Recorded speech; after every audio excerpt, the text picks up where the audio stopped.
AV and everybody's all ready to go? All right. It is 9:01. We are going to begin this meeting of the Board of Supervisors for Humboldt County on this day, June 17th, 2025. Can we get a roll call, please? Yes. Supervisor Madrone? Present. Supervisor Arroyo? Here. Supervisor Bohn? Hey, how you doing? Vice Chair Wilson? Here. All are here, Great. except for Supervisor Bushnell, who's absent. All right. All right, please stand for the salute to the flag, and I'm going to ask Director John Ford to lead us in the salute today. Pledge allegiance to the flag of the United States of America, to the republic for which it stands, one nation, under God, indivisible, with liberty and justice for all. Thank you, Director Ford.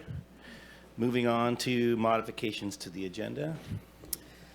Good morning, Supervisor Wilson. There are two modifications today. Item D7 is being pulled for discussion, and just for a point of clarification on item K2, the case number is an inaccurate reference there. When we read in closed session prior to going into chambers, we will read in that modification. Thank you. All right, going to move on to the consent calendar. We are going to be removing D7 for, or, trailing that for discussion. Is there any discussion from the board on items on the consent calendar before I move to public comment? We have one resolution here today. It's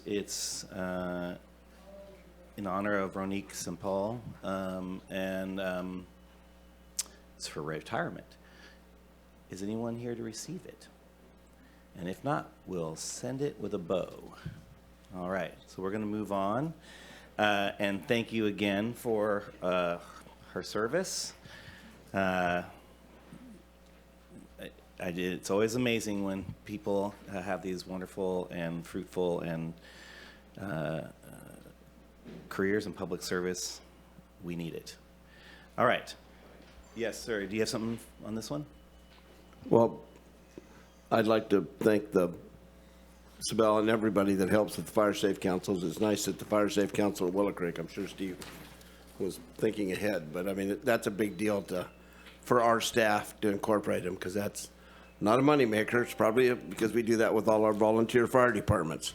That's something we offer to them and to try to help them to keep our citizens safe. So that's a big deal. That's a big deal. So I wanted to recognize, because staff spent quite a bit of time trying to get this through the ringer, I'm sure. Good point, Supervisor Bohn. If there's anything else on the consent that Board of Supervisors want to comment on, I'll ask that. Do we have anybody online who wants to make a comment? No. All right. We're moving into the room. Please come forward if you have something to say. You have 3 minutes to say it. I wish to echo what Supervisor Bohn said. It's most important to support our fire people out there. I don't know, maybe Blue Lake's already been supported, but we handle the other opposite end of that thing and have a very dedicated thing. It's very hard for us to get people to serve, and so anything the county can do to participate on that. I did also wish to make comment on number 12. It's regarding a professional service agreement for basically debt collection services, and I think that's money very well spent. As people go more and more upside down, you're going to have a harder time people paying their bills, and to have a good debt collection process is always imperative. Thank you for my opportunity to speak on your consent items today. Kind of a sparse room today. It's kind of interesting. All right. Thank you for your comments. I guess we just go to the vote on consent items minus D7. I'll move approval of the consent calendar minus item D7. Second. Great. Are we doing this online or all right?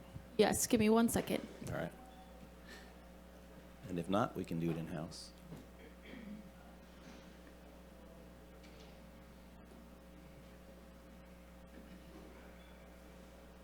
All right. Motion carries 4-0. Thank you.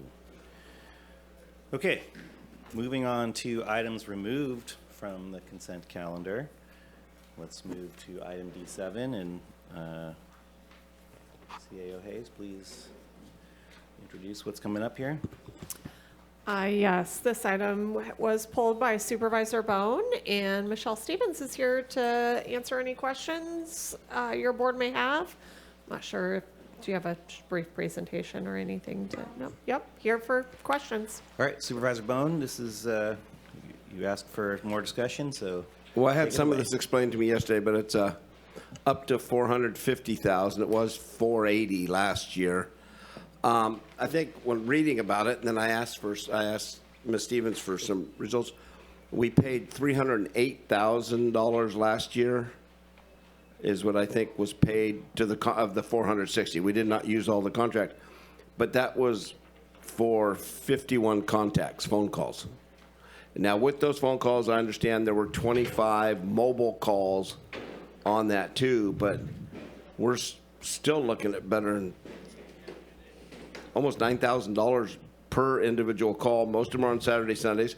Most of them, I don't know how much staff we have on Saturdays or Sundays, but this is money being paid to an outside firm in Ukiah, and I'm always, things like this, I'm always wondering, I'm always saying outside contracts are great, we don't need a lot of extra, but something like this, it seems like we could almost handle this in-house with the people we have, and if we bill at this rate, there might be profits in it. Not profit, but I'm just saying, it just seems like a lot of money to be spending.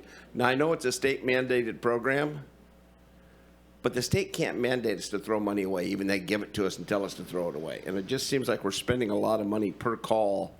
And if we can justify $9,000 a call, then I'll just be quiet. Well, it comes down to less because it was only $310,000, so it's $7,000 a call or something like that. So, you want to explain it to me? Sure. Well, you're right. It is a lot of money. So the FERS, the Family Urgent Response System, is part of the continuum of care reform that the state's been doing for a number of years now. And it's been unstable funding from the beginning. It's decreased. So the amount in this contract, we don't have the current amount for the 25-26 fiscal year, so we're using last year's amount. Last year's amount was 30 grand, as you pointed out, less than the year before that. There's been a $13 million decrease as well, so we're anticipating the 25-26 allocation that we're going to get is also going to decrease. And so we did actually, CWS did actually kind of evaluate what this would look like in-house. A couple points I think that are really important to say. One is, it is a need, definitely it is a need, not just a mandate, but it's a need. We have really high needs youth and families that are in crisis and at any time of day, and they need a mobile response option from CWS. And so that's the intention of this, and it's really great. And the numbers are really low. And I think the state is seeing that across the state, across counties. And so they are evaluating the program. There's been a lot of conversation at CDSS and CWDA around how to change it so that it is more effective for the amount of money that it's costing the state. It is an allocation that we get. We have a mandate. We can't use it for anything else. So when we looked at taking it in-house, because it's unstable funding, the cost to get staff, it's not every staff person can do that type of work, right? It's and RCS, the vendor, has clinical staff that are trained in crisis intervention, mobile response, showing up when a child or youth is talking about killing themselves or their caregiver, for example. Really, really scary behaviors that not just any social worker and child welfare systems are going to be able to manage. So these are their more highly trained folks. We would need to be doing that work as well. So we evaluated the effort of preparing staff, getting staff trained, identifying what the system would look like. It would look much like our on-call system in child welfare. To that point, I do want to say that one of the guidelines around this program and kind of designing something in-house is youth don't want to call CWS. Parents don't want to call CWS when they're in crisis because they're worried, they're scared, understandably, right? That their child's going to get taken away or something like that, right? So best practice would be to have an outside agency provide the service. It's a neutral party, basically. And so I completely understand what you're saying, Supervisor Bohn. We've been having these conversations ourselves a lot, that it is a lot of money for not very many calls. 26 mobile responses is the number that from last year in terms of how many of the RCS staff actually went out and to the home. That's not nothing. We don't know what would have happened if they hadn't gone out. But I agree, we all agree that the numbers are really low for the amount of money that it is. So we're going to continue to have conversations with the state and CWDA around how do we provide the service for less cost to the state and what that might look like in Humboldt County for us. And that's partially why I brought it forward, is as you said, this has been going on, and I just got 2 years. This year we have 28 calls year to date, and 10 of them have mobile responses. Last year we had 51 with 24 mobile responses. And I know we need it, and I know it's an important service. I'm not Sure. denying that and everything else. But I'm just saying that it seems like a lot of money per individual, and the mobile calls, it just seems. You're right. And the thing, You're absolutely right. And the thing is, and then I look at this and I'm going, I said this 12, 13 years ago, I asked, do we ever look at any of these programs we have out there and ground proof them to see what we're getting? Because, before when Phil was here, Phil never found a program he didn't like. He says, hey, we'll try that program. We'll try. We were very innovative a long time ago. And Phil he'd raise his hands every time. But after we got the program, 2 years in, we never looked to see how the program was doing. We just kept on going with the program. And then we absorbed some of it into us because the funding stopped. So because we had the money back then. So I'm just saying the programs need to be ground truth, because something like this can just fall through, and 51 calls for $310,000 and, half of them are just phone calls. Absolutely. And I know they have to talk to them, and I know they have to have a certain amount of knowledge to talk to them and stuff. But it's just seemed like a lot of money. So I felt like we always talk about this. We give millions away in the consent calendar, and I heard the word last week, budget dust, and that used to be one of Amy Nilsson's favorite lines and everybody else. But the problem being is we need to pick up the dust too and make sure that doesn't pile up. So anyway, I don't have a problem with it as long as we're as long as we're looking at it. I mean, We are, very much, because yes. right now we're being asked to not give people raises. We're asked not give it and everything else. And when you say, well, it doesn't affect our budget, it affects my budget, affects your budget, because the money's coming from somewhere. And as we go through this, we need to, kind of do our part in this. Figured, just make sure we're getting our bang for the buck. And basically that the money's going towards the recipients in foster care. You've just said foster care needs a lot of work, needs a lot of work, needs a lot of work. And I didn't ask how many of these 51 calls were repeat. Somebody that 3, 4, because I would imagine I've heard a lot of them are repeat calls. So we're dealing with the same client. So now we're spending $310,000 on maybe 30 clients, and that's a lot of money when that could be going throughout the foster care program somehow, if it's there, to further the benefits of the caregiver and the children. So just thought I'd ask because, sorry. It's a fair question, yeah.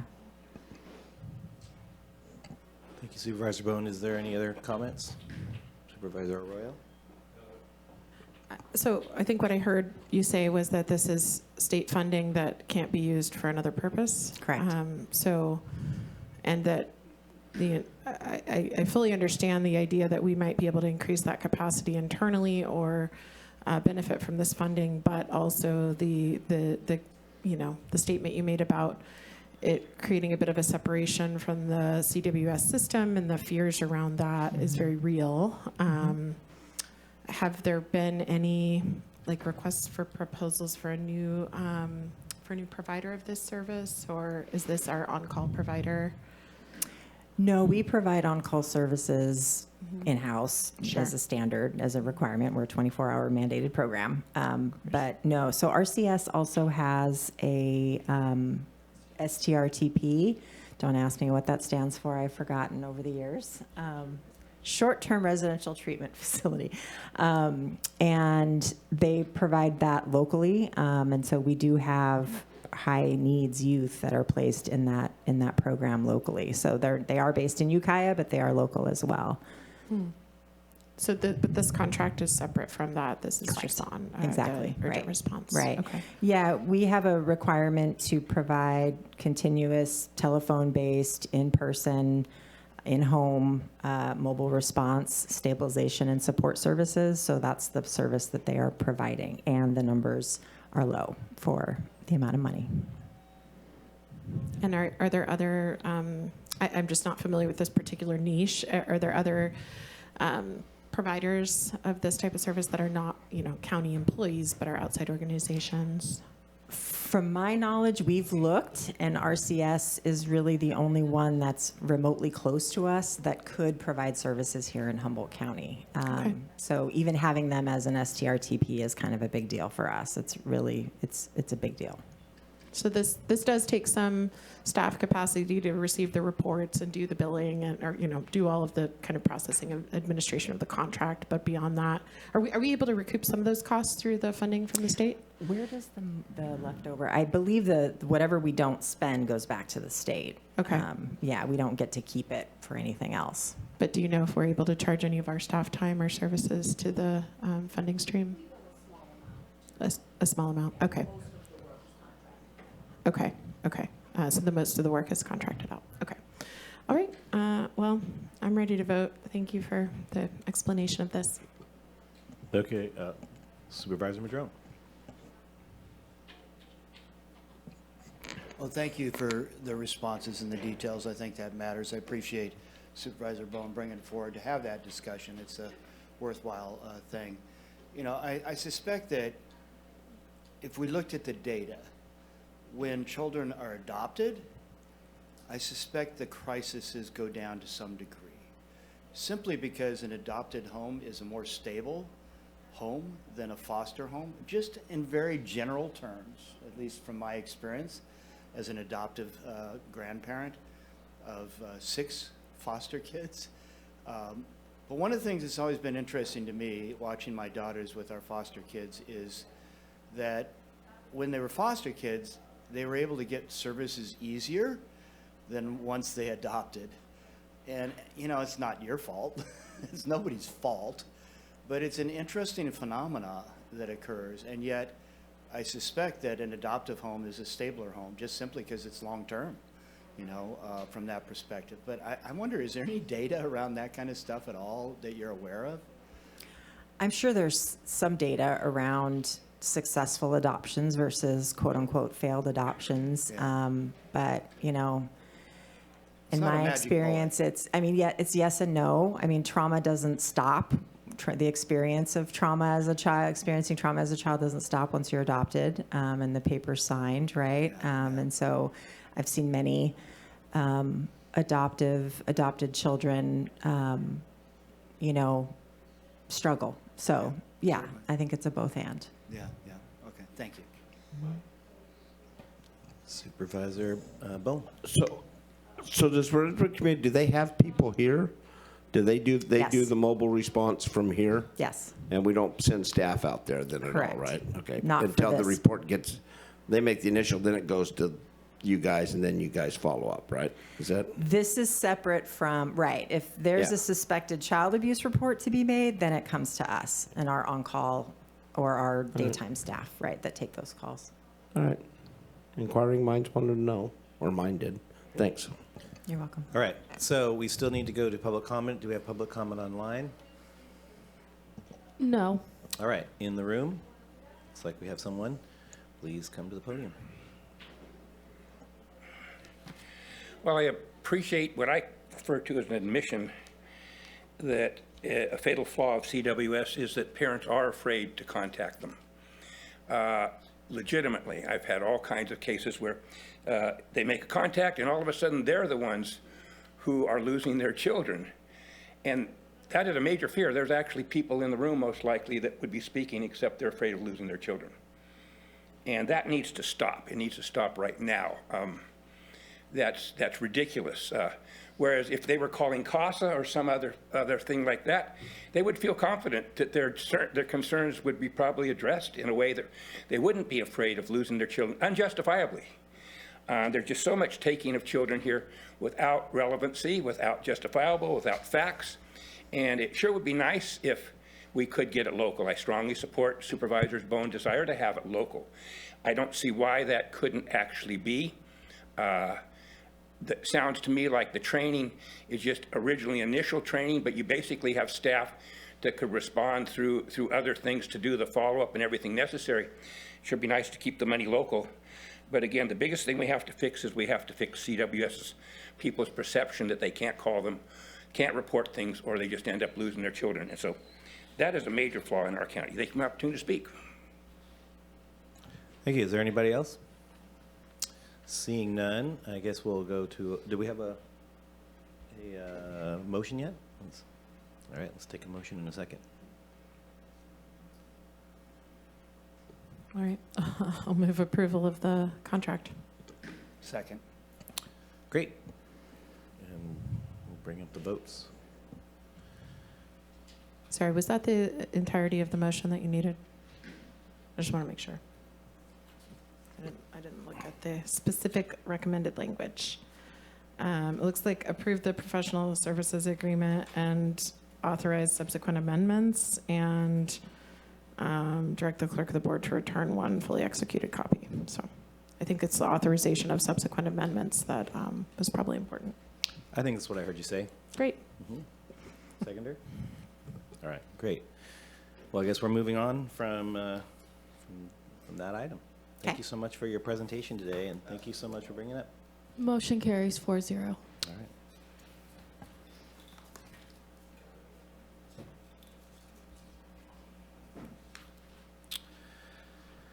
All right, so here we are. We're taking public comment on non-agenda items. So do we have anything online? Anyone online wants to make comment on non-agenda items? No, we don't. All right. Anyone in the room? Please come forward. 3 minutes. Good morning, supervisors. My name's Joanne McGarry. I decided to ride the bus in here this morning for this meeting to make a public comment. I like to talk in threes. The first thing I want to talk about is the golden rule. Then I want to talk about collective travel in county. And finally, I want to talk about peace and nonviolence and compassion. So first of all, I want to thank the supervisors. I wasn't here last week, but I understand a proclamation for the Golden Rule Peace Boat was made, and I was able to participate last Saturday in an event at the Eureka Theater and see a film that has yet to be released to the public about the Golden Rule.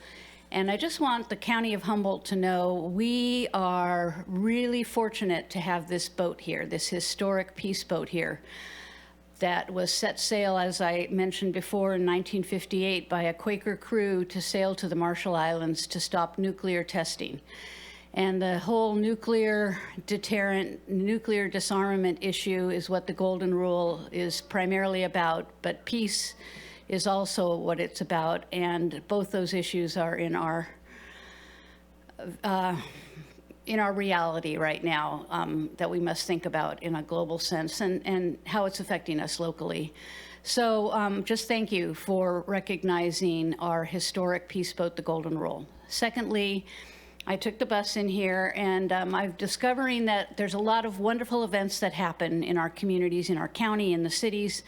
One is coming up on the solstice out somewhere on the beach, which is probably not accessible by public transit. It's a solstice celebration that people have, and it's primarily peace-loving people just going to the beach and honoring the solstice, but people get there in a huge amount of vehicles, and we really need to start looking at ways to accommodate people to participate in these wonderful events but do something to prevent the literal traffic hazard that it creates, because there's no other way for people to get to the locations that these events are held. So I just wanted to bring that up, and it's something that you, Supervisor Madrone, might be interested in looking at this week, and seeing if there's something we can do last minute. So finally, in 34 seconds, I've been working with Arcata and Eureka, or at least talking to them about becoming international cities of peace, a nonviolent city project out of the Pache Beni organization, and finally signing on to the Charter for Compassion so that our communities can declare that they aspire to be peaceful, nonviolent, compassionate places. So I'm just letting you know, and I'll probably follow up with an email with information about these international organizations that maybe this county wants to consider as well. Thank you. Thank you for that. We have another speaker. Ken Sawatsky, I always get things to remember people by, and this was Joel, who passed on a little while, Cantoneras. And $5, beautiful briefcase. I talked to Laura, and she said he didn't like it. So anyway, but it reminds me of people that are important that have passed on. I did want to bring this to your attention here. I found this beside the road in front of my Glendale Road. No reason that this would be being used in this area.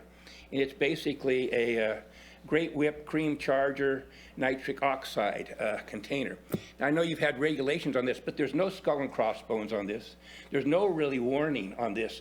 And yet apparently, I don't know, maybe you did make some warnings on these things. But if this is even to be sold for this particular purpose, Great Whip, you know, for chefs and things, it should have a warning because it's a disastrous, terrible thing to be used improperly. So that's a suggestion. I could leave this with you if you would like to see it. We also have a 4th of July coming up, and we're really going forward for safe and sane fireworks. No illegal fireworks, please.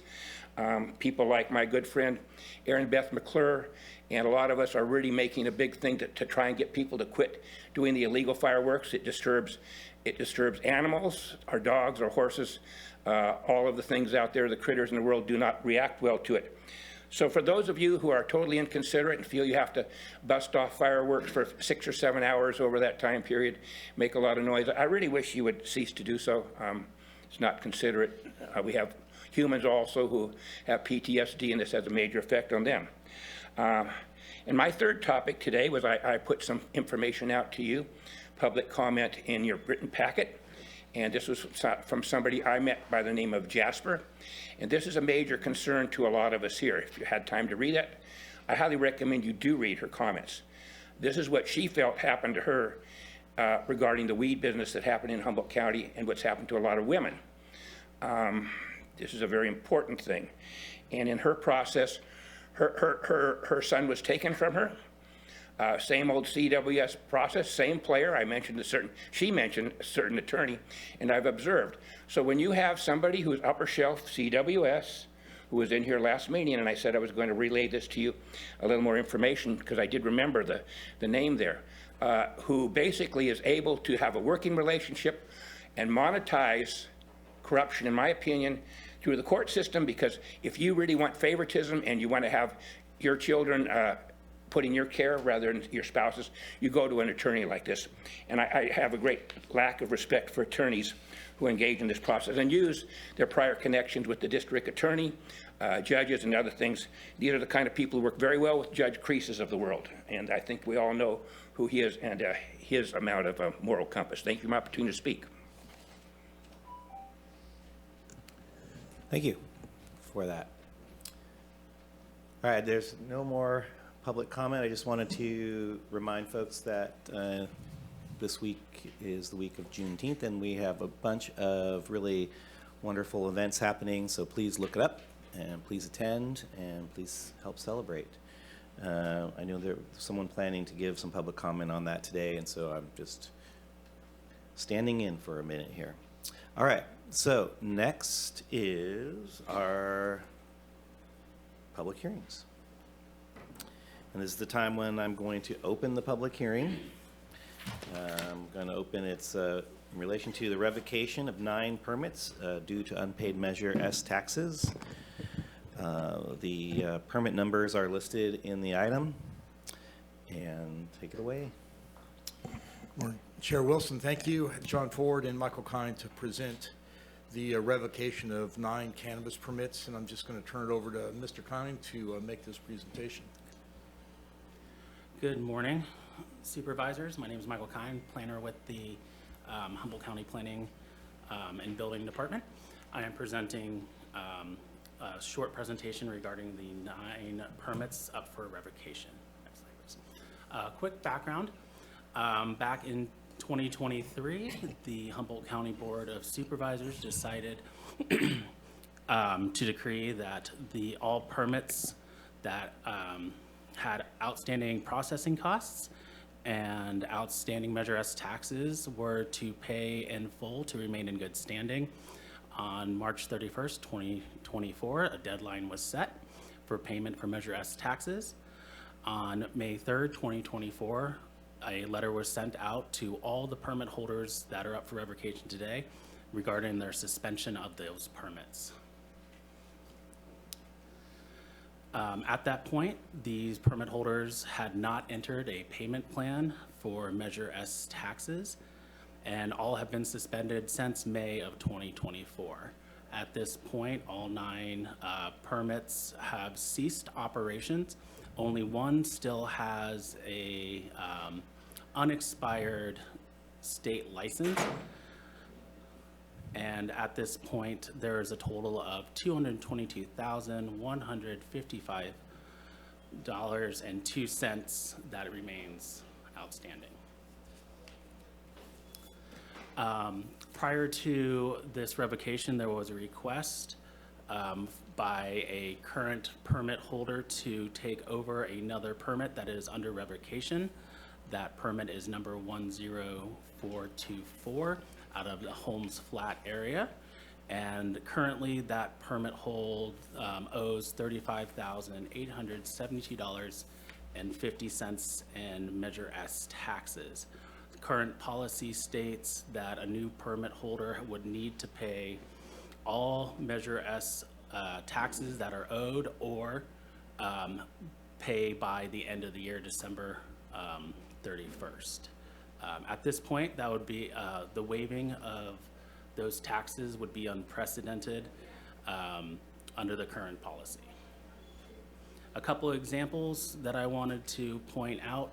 All the farms listed in this slide have taken over other permits and have either paid the Measure S taxes in full or are working on it through a payment plan, one of which was Ancient Truth out of Bridgeville.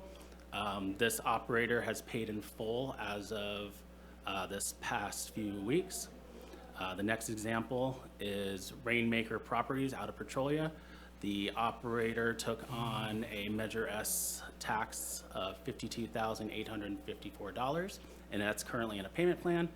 And lastly, the last example is Manna Farms, which you may recall from a couple of weeks ago or a couple months ago. They took on a debt from a farm of $9,830, and as of April, they have paid that in full as well. The Planning and Building Department makes the recommendation to adopt the 9 resolutions as follows, and to find that the permits have been exercised contrary to the terms of the conditions of approval, and requests that you revoke the 9 permits per section 312-14 of the Humboldt County Code.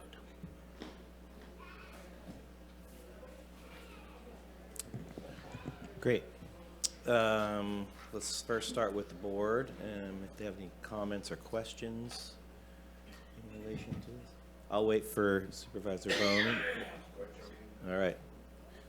Anybody else? So I'm sorry, we're not including those properties that that you showed. Is that correct? Correct. Those were just examples of the people who had I see. taken over prior to revocation. Great. I Thank you do very want to much. point out that the first one, which was Ancient Truth, that one was up for revocation. That was on their original plan to go to the board, but we were contacted by a person and they have, like I said, had paid up in full. So we're in good shape with them. Great. I don't have any other questions then. Is there we're kind of doing these in batches, it feels like. Is that true? That is true. All right. Do we have more batches coming? Yes. Okay. Have we heard anything from the folks that have requested this exemption? Would a delay in maybe putting that one into the next batch be of any value to anybody? Is there any negotiation that's occurring or any outreach on that? We have tried to work with them to find a way for them to either be able to pay it off or to enter a payment plan. None of that seems to have been successful at this point. Okay. When do you expect the next batch, I guess, of these to come forward? We don't have a date right now. Okay, but probably before the end of the year? Yes. Would it be very outside the purview of this board or precedent if we were to just request that one go to the next batch and give them time to figure it out? I think you guys are correct. It's like us waiving the taxes is just something we can't do. Otherwise, it just creates a flood of other issues. So I think the board understands that. That being said, what we also saw was an example of some successful transfers that did occur, and we were able to actually collect, and it was to have some benefit to the county.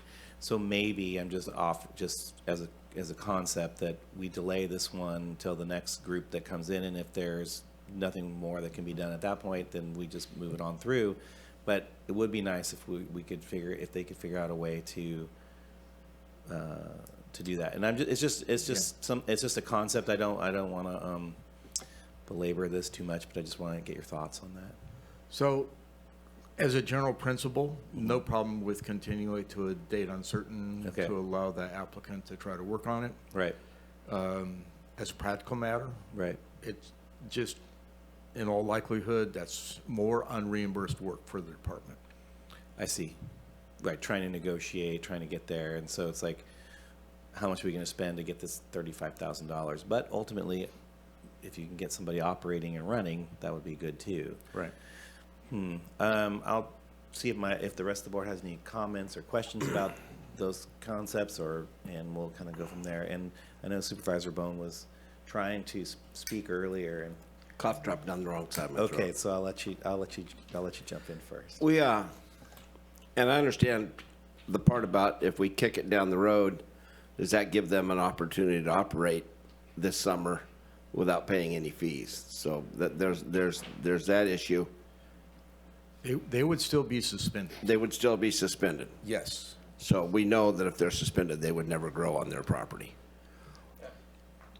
That is the idea. Anyway, is there a way we can look at this? Because there's quite a few properties out there like this.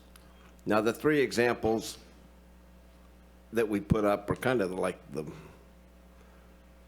oddballs, because we're not getting a lot of those coming in and paid in full and everything else, unless they're neighboring properties or have great infrastructure and everything else.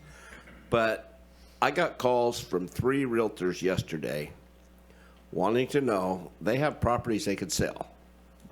And these are former cultivation properties, the majority of them. And they either have unpaid taxes, or the biggest thing is they have abatement liens. And the abatement liens have to be released before these people can buy the property.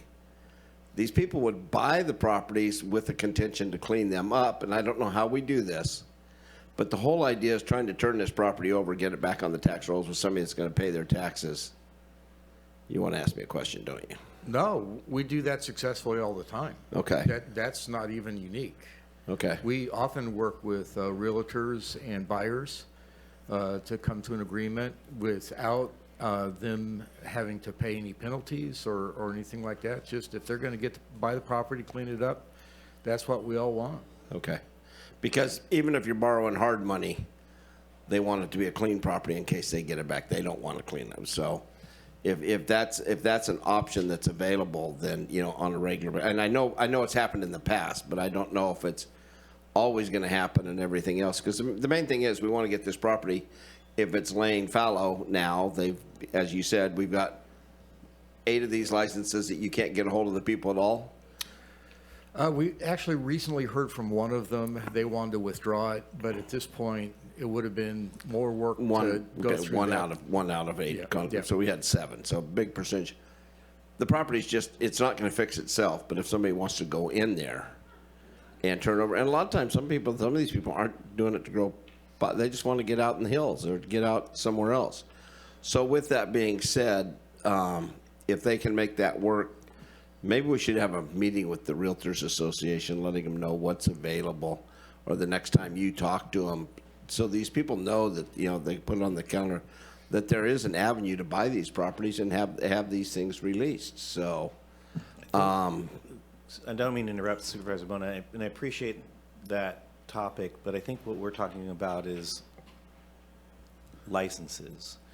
And I think what you're talking about is the transfer of property sans license. kind without of license. kind of cumulative is what I'm saying. Okay. License doesn't do you any good unless you have property to use it on. Okay. I mean, you could have it goes hand in hand. A lot of these properties have liens against them that are abatement liens, right? Well, they do, and that's through the code enforcement process. We often see those cleaned up.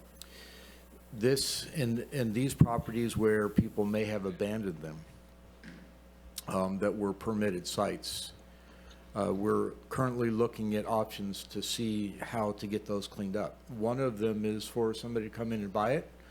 They will, often the realtor, the more sophisticated realtors will come in and talk to us up front for their client to find out exactly what needs to be done for this site to be cleared. And we work with people to get them there. Okay. Because we want to back on the rolls no matter what we want, and providing people places to habitat.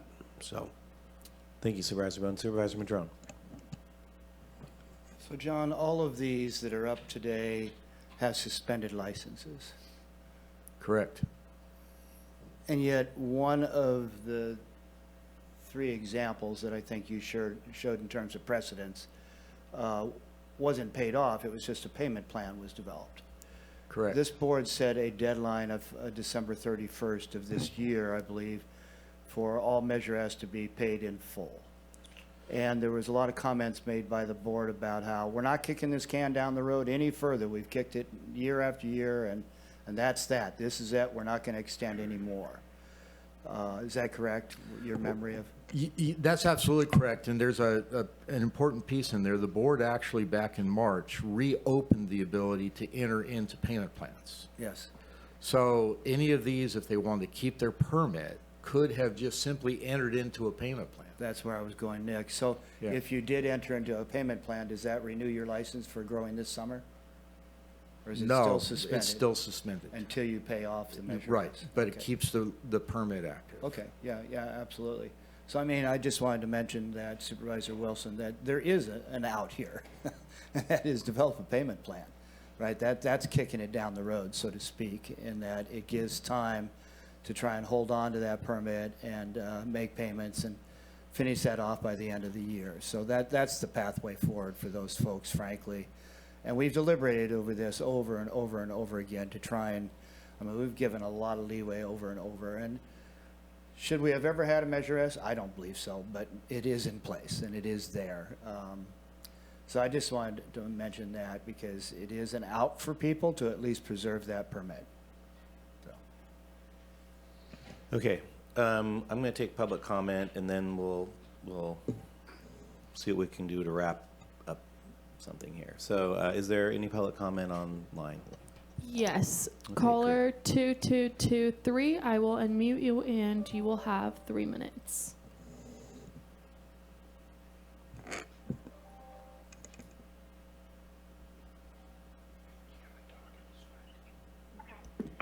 Good morning. Can you hear me? Yes. Good morning. Craig Johnson here. And I'm calling in, one of the permits on here took my attention, and that was Vitality Medicinal APN 521091043. I see it's probably one of the smallest permits in the county, 3,260 feet. They owe back $4,000 $4,260. This is clearly, I know the owners, this is clearly a family operation out in Redwood Valley. That community suffered a degrading road for access to get to their properties. Their school is even closed because the entire community has pretty much moved out because of cannabis legalization and overtaxation. We were coming to the board from the very beginning saying this isn't working, we need help. And this particular property is in Supervisor Madrone's area. And Supervisor Madrone, I really got to make this point. You just said you didn't think we should have a Measure S, but yet you were the hardest one to pull into a reduction when it was time. And I just really want to like connect with all of you because we've been coming to the board, and now I'm seeing some of these permits, and these are pretty personal. Like, these families have been trying hard. And I know it's too late now, but please, when your constituents are coming to you saying it's not working, please listen with both ears and ask more questions if you don't know. Measure S is just another way that it didn't work for the community. And it was just too much. And we did come to you all saying we needed to help for this. Thank you so much. Thank you. And now, is there any more online? That's all. All right, great. We're taking it into the room. Please come to the podium and say what you need to say. Hi, yeah, this is Sunshine Sarasota from Red Crest. Do you have any questions about the letter that I put into the agenda? No, we No. don't. We don't have that kind of. Just for whatever Okay. formality. Okay. This All is your right. 3 minutes. Okay, that's great. Take a shot. Yeah, I'm just asking you to waive those taxes. My father bought that parcel there in Red Crest last year, and it was in foreclosure at the time. I really need this just to get stable. I have been floating for the past few years, really. I had 2 leases going in 2020, and I lost those just due to straight up greed. One of the people I was leasing from, they didn't want to renew because they wanted to redo the whole permit and do depths and not do dry farm, and thinking they could get more money that way. The other landowner, unfortunately, he thought he was signing a lot line adjustment with the neighbor, and he lost his property, which therefore I lost the lease I had there. It's been difficult. So what this does is this means I don't have to lease something. This is in the family, and this allows me to carry on with my brand, with my genetics program. But to have the burden of those taxes would be really hard for me today, right now. It's treacherous out there, and sitting and holding on a permit would be better than right now in the short term, just due to how things are and not trying to rush into things. I'm here to just ask you if you've thought about this, or if you can. I tried to sign last year to transfer the permit with the holders now, and it didn't really work out last year. And now this year, I recently had a meeting with them on Monday, and it's like, yeah, we'll sign the permit over to you. But carrying the liability of those back taxes would be very burdensome starting out right now. Minute if you need it. I don't know. I was just hoping you'd maybe have some questions for me about this, and you could, talk to me about this. Is there a possibility? Can we talk? Can we negotiate? What's happening here? Like, we don't do that here. So if you want to sit down and we have questions, we'll call you. Okay. Okay. Sorry, I'm just like. Oh, I understand. I know it's a hearing, and I'm like, I'm ready to talk. Like, I want to work something out today. This is one of the most awkward ways to communicate. So. Okay. Yeah. All right. Thank you. Yeah. It's not you. Next. Ken Sawatsky, I wrote the opposition to Measure S for a reason. Some people say it's a psychic ability, but at the time it was brought forward, all the growers were in favor of it. I mean, they said we want to do our share, we want to be taxed. I like Sunshine, I like her business model, I like what she does, but I think you have to have consistency in the project. I hate to have to be in the position where I should say that I think today, if she wants to make out a payment plan and some way to make it work, I can't see you waiving this for one person and not waiving it for them all. And that's not in the county's best interest. There's a lot of money at stake here. The people who were able to raise the money had the business to do it. It sounded to me as if John Ford's done his due diligence and tried to work out a deal with people, but they were unable or unwilling to. I don't have a problem with you extending it to the next batch. I mean, if that's something you feel is necessary. The indication I got from his communication didn't sound like that was something that was worthwhile. Maybe this particular thing will put enough pressure on that person to actually realize that they do have to come and make a payment plan and have it paid off. And I would assume all payment plans include, and this would be a question you may wish to ask, by December 31st of this year, they all have to be paid in full. That was the payment plan. I don't think we're going beyond that, hope not. You do have leeway, but you have to be consistent with everybody. Its consistency is something that's imperative. Can't pick favorites just because I happen to like Sunshine and her business model, but I think as far as equity goes, everybody needs to be treated the same. They have the opportunity to speak today. Great. Is there any other comment on this item before we take it back to the board?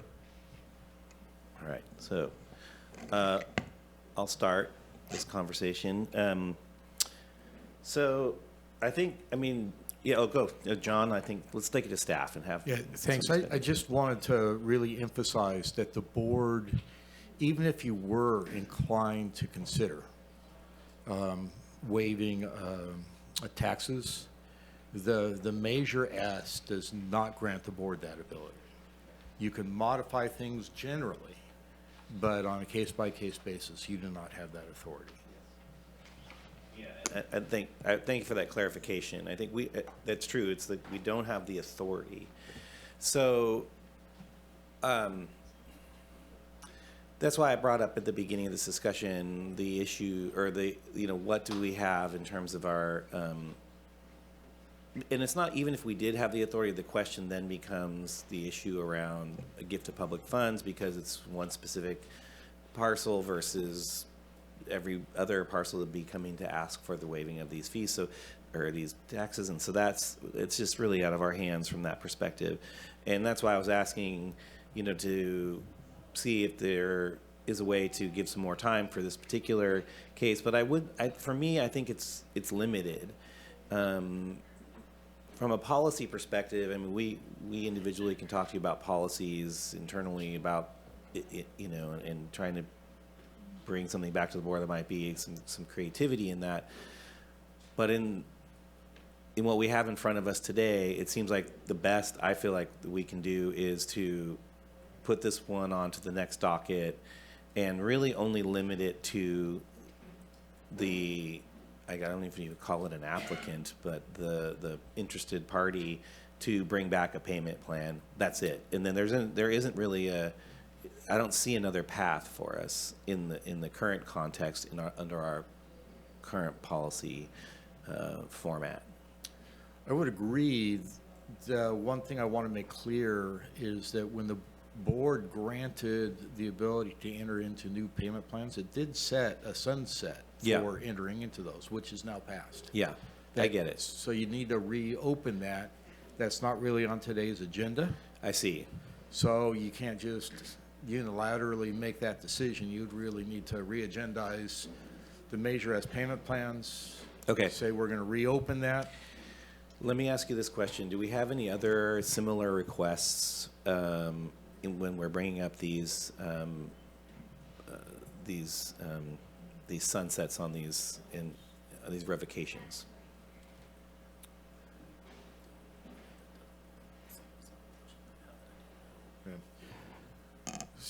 So Mr. Kine said we do not. Okay. But one of the things often happens is people do watch the board meetings. Right. And so your decisions often trigger lots of responses. Right. And how many more revocations do we think we're going to be getting to by the end of this year? Just más o menos. 20 or 30. 20 or 30. Okay. Right. So we could be inviting a flood of requests for, or not. It really is, you're not going to come in, I think, with a payment plan unless there's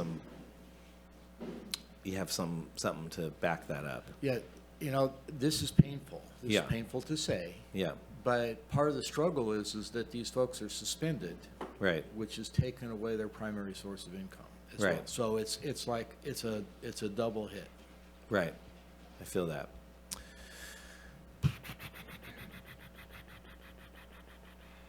If anyone else on the board has something to say about this before we kind of hone in, Supervisor Bohn?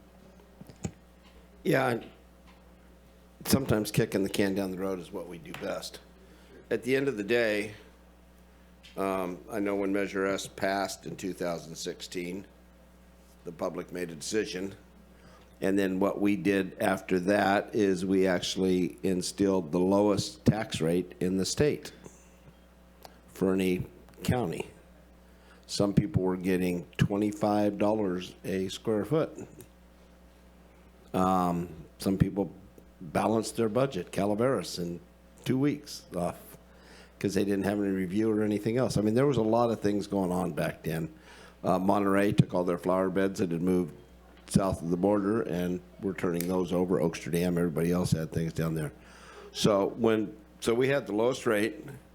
We expected the first year to bring in 2.2 million. We far exceeded that. And then we actually suspended it like we do with a lot of things, or like help businesses that are having troubles, you know, and a big part of our business. And I guess, like somebody says, if you don't think it's a big part of our business, take a look around town some nights and some days and everything. So whatever we can do, I don't know if it's calling a failure upon ourselves as we kind of do this. There seems to be a little bit of renaissance going on right now, people wanting to pick up parcels and do it on a smaller scale, but do it. I don't know if there's still a market out there. So, and especially for people that are in the market. So any way we can help keep that segment of the business, I would kind of like what we try to do with logging and fishing and all the other ones, even though we try to stop them. But I mean, we need those. We're a resource-based county. There's no way around it. Most of our people work for the government, but somebody has to pay them. So as we move forward, anything we can do within legal realm, we can't give taxes away. We can work with people. We can do things. The Measure S tax, isn't there a little bit of, we can drop it to zero, but we can't make it go away or forgive it, if I remember right, how it was written back then. So it's been 10 years, darn near. So anyway, I kind of think the board agrees that anything we can do to, help. I mean, I can remember 9 years ago, Sunshine came in and she had a smaller parcel than would allow her to have a permit, and we made that arrangement. And we worked with the growers even back then. So if we can still allow this, I know we can't give away taxes. I mean, the buyer beware. If it's got taxes on it, you're going to probably have to pay them. No way around it. So as we move forward, I'd be all in favor of revamping some more or doing whatever the case may be. But you have done a very good job at the county pivoting with what leeway we give you, what you can do legally without county council getting all upset. But I mean, as you move forward, you've been able to make a lot of deals with a lot of people to keep properties on the tax rolls and not becoming a burn dust. I remember 3 years ago, it was set up here that we were going to have so many pieces of property in a couple of years we wouldn't know what to do with because we're going to forfeit them all. And I don't know how many we forfeited, but I don't think we have a big list because we've been able to do these kind of things. So I appreciate that. Supervisor Madrone, do you have anything as we move forward? Okay. I'm willing to take a chance on holding this one off till the next batch. Personally, and I do have to disclose, because I didn't realize that Mycality Farms was on this list, that I did speak to the owner in a casual basis, and he let me know that he was going to, let this one go. So,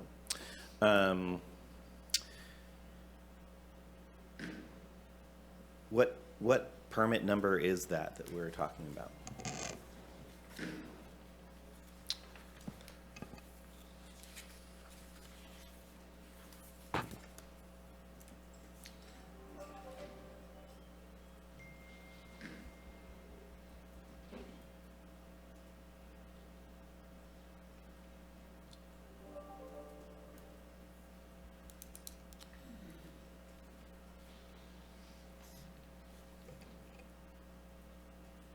That is, item number 9 is PLN 10424. 10124? 10424. 424. Yep. 10124. Okay, great. So just for clarification, this is a hearing specifically on permits and the revocation of permits. It is not a hearing where we're making policy in relation to measure as taxes or anything else. So land use policy or any of those things, it's not on the agenda. So we really can't offer any changes, correct? That is correct. Okay, as much as that may have come up as a subject today, we're not making any discussion. We're not having any changes about that. So, yes, Supervisor Madrone.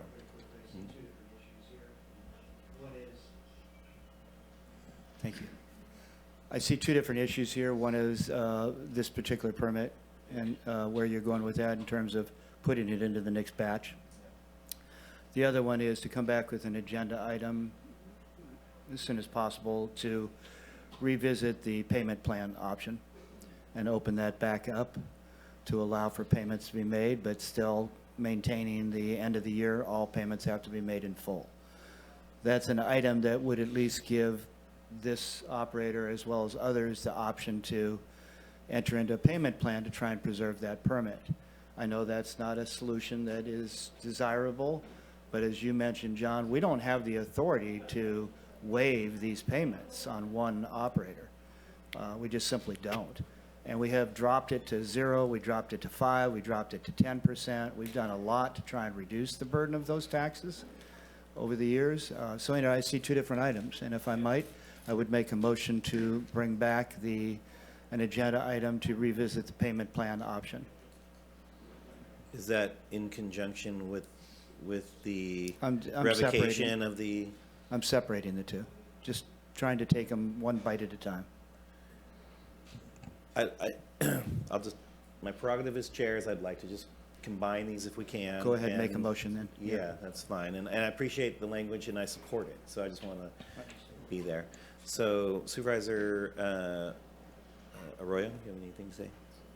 Yeah, thank you. I mean, this is a tough one because I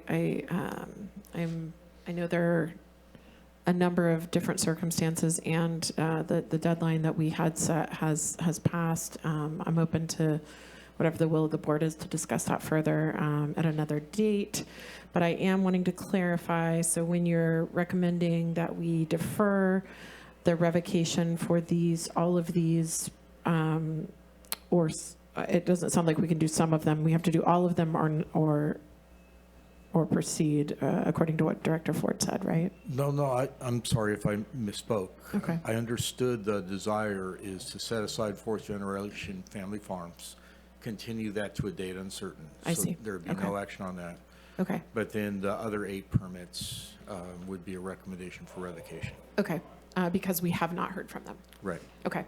I mean, I understand also that, there was at least one permit holder on the list that worked with the department to address their issues and then was taken off the list based on the presentation. So I guess my question is, by offering that option to work with the permit holders, which I think is a reasonable choice, we are still past the point where we told people that was an option. So it is in essence us saying that we are on a case-by-case basis working with folks who are communicative. I don't think that's a bad idea, but it is, maybe this is unimportant, but it is sort of making exception to what we had already said about the time period to come into compliance. So in essence, we are talking about that today by allowing that to happen. I think we're opening that door already to changing the policy that we already set. Again, I'm okay with it. I want to recognize that that's the case. Yeah, I think the discussion is basically to have a more formal discussion that results in an action. Okay.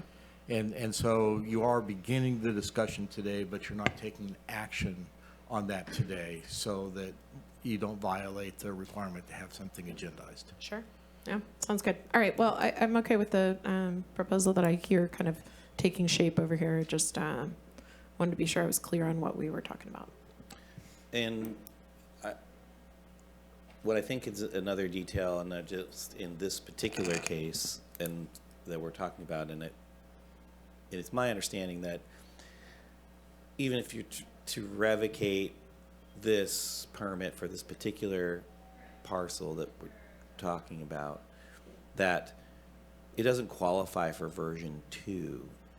And that, I think that's part of the issue. I mean, because I think some places have been like, okay, that's someone else's permit, let it go, I will do my own permit, get in there and do that. So I would want to, in that discussion, look at, is that a practical limitation, or is it or you see what I'm saying, or is it one that's just that's outdated or whatever? I don't really know, because I don't know the details of that, but I want to make sure that as we move forward, we think about that a little bit in those discussions, and I just don't want to exclude that analysis is all I'm saying. So, all right. So I think yes, Supervisor Bohn. Is there an option in there where they could just re-permit the property in their own name? That's what Supervisor Wilson just mentioned. This is too small of a piece of property to be permitted under 2.0. Because it's the parcel size is too small. Because we made the concession last time. Yep. But a lot of these other people could that are switching. A lot of the parcels where the permits are being revoked could be re-permitted. And because they've already gone through the hard part. Right. Now, the other thing is there a way as we move forward with this, we seem to get really going and wow. Is there a way Fish and Wildlife can be in the room so they are more of a partner in this than maybe a roadblock on some of them? Whenever we do anything relative to an ordinance or to a permit, we consult with CDFW. I don't want to go too far down that No, I road know. today, but I appreciate it. Supervisor Madrone. So you mentioned it's not eligible for 2.0 because of the parcel size. What Correct. about the 2,000 square foot ordinance that we created? The streamlined permit process. How big is this current square footage? Is this the 3,300 one? No, this is a 10,000 square foot Okay. mixed light. Okay. So what about the 2,000 square foot approach? I don't think that waived the parcel size Oh, requirements. okay. Okay. All right, just wondering. Okay. So what I'll do is I'll try and formulate a motion here and see where we go, just because I'm trying to gather everybody's thoughts as best as I can. So I'm just going to state the motion. I'm not going to make the motion. I'll ask that my board members do that, just for protocol reasons. So this would be to adopt the attached resolutions. It's not 1 through 9. It's now 1 through 8. 1 through 8. Okay, so that happened to be the last one. Well, that's very helpful. Which do the following: finds the permits have been exercised contrary to the terms and conditions of approval, and revoke the 8 permits per section 312-14 of the Humboldt County Code, and direct the clerk of the board to provide a certified board order to the planning and building staff to be included in the notification of decision to appropriate parties, and to direct staff to come back to the board with suggestions for modifications, I guess. I don't know, help me out here, because I want to make it broad enough to have that discussion and come back with some solutions. So it could be modifications to payment plans. It could, that's the big issue right now, is really the Measure S issue. How about just modifications to payment plans and other ideas? Okay. To, assist in license transfers, that's it. Like, I think that's the issue, right? Right. One more, if I could offer it? Yes, Is please. to continue PLN 10424 to a date uncertain. And please continue PLN 10424 to a date uncertain. Okay. So will a board member own that motion, please? All right, I'll own the motion. I tried my best. Is there a second? I'll second. Great. Okay, is there any more discussion from the board? Seeing none, I just wanted to say it. Is there objection to unanimous consent? Oh. I don't think that's what we do. Motion carries 4-0. All right. Yes, I've always wanted to say that. But now that we have this computer, I can't say it. Seeing no objection to unanimous consent, the motion is passed. Thank you. All right. I think that is it. We don't have any departmental reports. There's no matters initiated by the board. We'll be moving to closed session. Do we have a report on that? Thank you, Vice Chair Wilson. It is the intention of the board to meet in closed session pursuant to California Government Code Section 54956.8 to grant authority to its negotiators regarding the price and terms of payment for the purchase of real property located at 515 J Street, Eureka, California, 95501, assessor parcel number 001-193-007. The county's negotiators are identified as the Humboldt County Public Works Director and/or designees thereof, and the parties with whom the county may negotiate are identified as John Stone and Larry O. Doss and any duly authorized agents thereof. It is also the intention of the board to meet in closed session pursuant to California Government Code Section 54956.9 D1 in order to discuss existing litigation in the case of Bear River Band of Ronerville Rancheria Tribe et al. Versus California Department of Social Services et al. Case number 4:23-CV-01809-HSG. Great. Do we have an estimated time when we will return? I would estimate about 30 minutes. Awesome. Okay. So we're closing for closed session, or we're adjourning. Now we're adjourning. We need to do public comment. Oh, I'm sorry. Let's do public comment. Do we have public comment online? No. All right. Do we have somebody in the room who wants to speak to these items? And Mike, you were doing so good on public comment, and then you made that coastal commission move as far as unanimous consent, and it all got distracted, so there you go. It's legal protocol. I do wish to make comment on a potential acquisition of property. I've been guessing this is pretty close to where we're at here. In your prior decisions, you are taking away quite a bit of parking. I'm parking further and further away from this thing every single time. Now I'm up past over by the paint store up there was the closest parking place I could find. You may consider, if you're going to do development of these properties or things that you do allow for parking, either a parking storage or garage underneath, parking problems not going to go away or some other solution when you're doing acquisitions in this area, rather than taking away other parcels that may have potential parking on that's being used in the area already.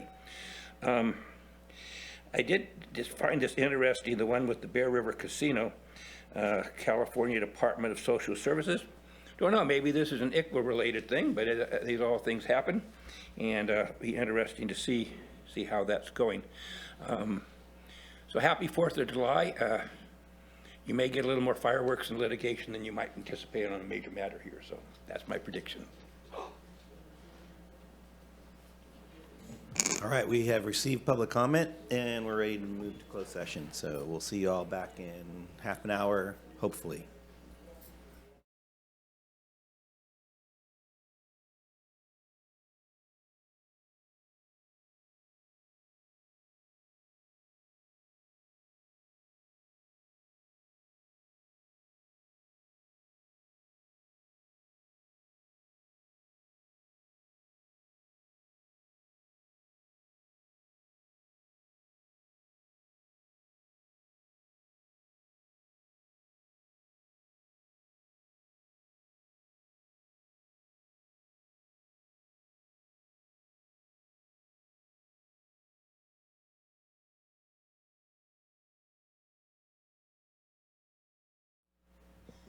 All right, great. So we're gonna, yeah, we have quorum. Please, thank you. Before we get online there, please straighten that out. Thank you. All right. Council, please report out from closed session. Thank you, Vice Chair Wilson. There was no reportable action taken with regard to items K1 and K2. With that, this meeting is adjourned.